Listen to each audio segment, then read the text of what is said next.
Hey guys, it's Alicia with WTI. If you want to make your next shower a little bit more enjoyable, I want to show you this body wash.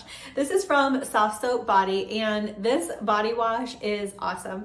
It has an absolutely beautiful smell to it. I really like it. This is the Honeysuckle and Orange Burst, and this is a moisturizing body wash, and I can definitely say that it does help to retain your skin's moisture. And for me, I definitely get dry skin, and right now we are in winter weather, and so I really struggle with that, but this has been really good and does not dry out my skin. So I really like that you get this nice big bottle. This is a 20 fluid ounce bottle.